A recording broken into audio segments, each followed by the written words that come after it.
na kram vale ahi har na punja kip chung a kan le thei thiam ok le ruwa thiam o ka har boi pa kho khan hi kan ni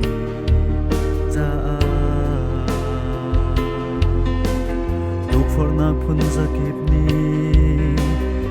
fa tenin kan na ka an kan ne se har na pi le ya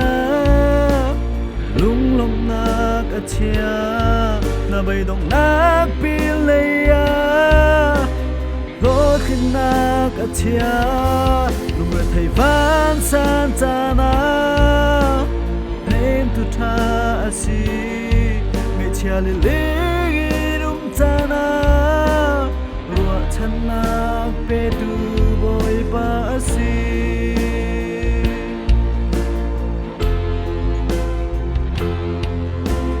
achana sung le zatlat nak ni kan mun na tu chung bang in azel achana ning zamual pho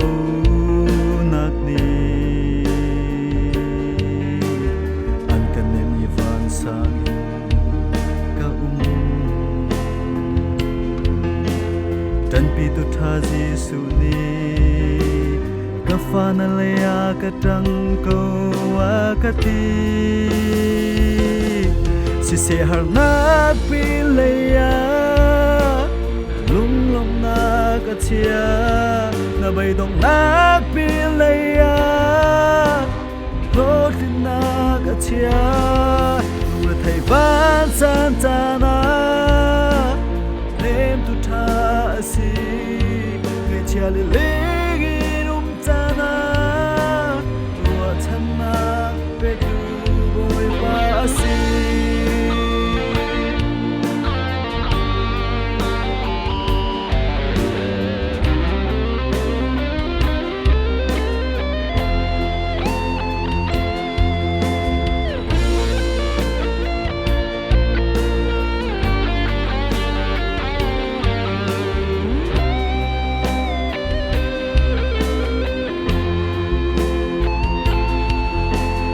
achana zot pha na kun kip ni an ka de ni bai dong in ka minung hoi se na bom tu ka ko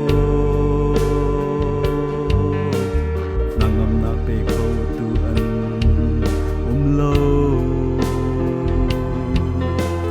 re thai thil rit ni ra din na kan pek na lai jesu ni ati si se har na pi le ya lung lom na ka chia na bai dong na pi le ya lo tin na ka chia lung ra thai van san cha na nem tu tha si nge chia le le rum cha na ruwa chan na pe tu boy pa si ruwa chan na pe tu boy